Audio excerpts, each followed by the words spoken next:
Most people think appearance is something shallow, something external, something that belongs to the surface of life. But Carl Jung would argue that nothing about your external expression is truly superficial. Everything you show the world, your posture, your voice, your style, your grooming, your presence, is a symbolic language through which your psyche speaks. The body expresses the soul. And your appearance is the first story you tell before you even open your mouth. Yet most people live as if their appearance is irrelevant. They dress unconsciously, move unconsciously, speak unconsciously. They are unaware that they are constantly broadcasting an internal message through their external form. The tragedy is not that people look average, it is that they look unintentional. They look like someone who has not taken ownership of their own life. Jung believed that whatever you do not make conscious will appear in your life as fate. And your appearance is one of the clearest examples of this. When you ignore it, it becomes a direct reflection of the unconscious: insecurity, doubt, self-neglect, unresolved conflicts, unintegrated shadow. Your appearance reveals everything you don't want to admit about yourself. So when I say you must become addicted to your appearance, I am not talking about vanity. I am talking about consciousness. I am talking about taking back authorship of your outer reality so it aligns with the identity you want to create. Think about the persona, the mask each of us wears to interact with society. Jung never meant the persona to be fake, he meant it to be a bridge between your inner world and the outer world.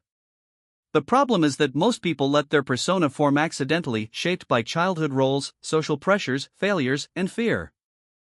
They become someone they never consciously chose to be. And then they wonder why life feels wrong, why people treat them a certain way, why opportunities slip past them. Your persona should not be an accident. It should be crafted with the same care an artist gives to a sculpture. The way you speak, the way you walk, the way you groom yourself, the way you dress, all of these are expressions of psychological intention. Improving your appearance is not changing who you are, it is becoming more aligned with who you can be. When you begin taking your appearance seriously, you begin sending a message to yourself: I am someone worth investing in. And the unconscious hears it. Your shadow begins to integrate, because the parts of you once hidden in chaos now see discipline. Your self-image starts to shift, because you are no longer living as the neglected version of yourself. Even your fears begin to fade, because you are no longer projecting your old wounds into the world through the way you present yourself. The moment you stand straighter, you are practicing confidence before you feel confident. The moment you dress with intention, you communicate self-respect before you fully believe you deserve. The moment you refine your grooming, your voice, your posture, your expression, you are embodying the person you want to become, and the psyche follows the body. Jung often emphasized that identity is built through integration, not avoidance. When you become devoted to your appearance, you integrate the part of you that wants to be seen, respected, valued. You acknowledge that how you appear to others is, in part, how you appear to yourself. And so you raise your standards, not because the world demands it, but because your soul does. There is something transformative about waking up every day and presenting yourself as someone you admire. Not someone perfect, but someone intentional. Someone who respects themselves enough to show it in every detail: hair, posture, tone, fragrance, presence, energy. Someone who takes responsibility for the story their appearance tells. You realize that your appearance is not a costume. It is a declaration: this is who I choose to be. When you level up your appearance, the world responds. People speak to you differently. They treat you differently. They see you differently, because you hold yourself differently. This is not superficial, it is psychological gravity. Humans are wired to respond to cues of confidence, clarity, discipline, and self-respect. And these cues are visible long before words are spoken.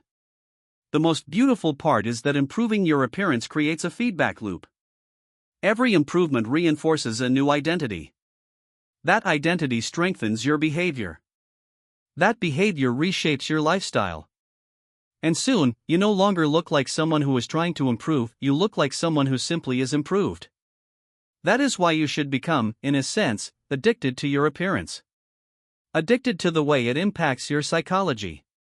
Addicted to the alignment it creates between your inner and outer worlds. Addicted to the discipline, the confidence, the clarity. The self-respect that naturally grows from taking yourself seriously. This addiction is not a trap, it is liberation. Because when you take ownership of how you appear, you take ownership of how you exist. When you elevate your presence, you elevate your identity. And when your identity rises, your life rises with it. Your appearance is not the surface of your life. It is the doorway to your transformation. Treat it as a sacred project. An ongoing refinement. A living expression of who you are becoming. Become addicted to that.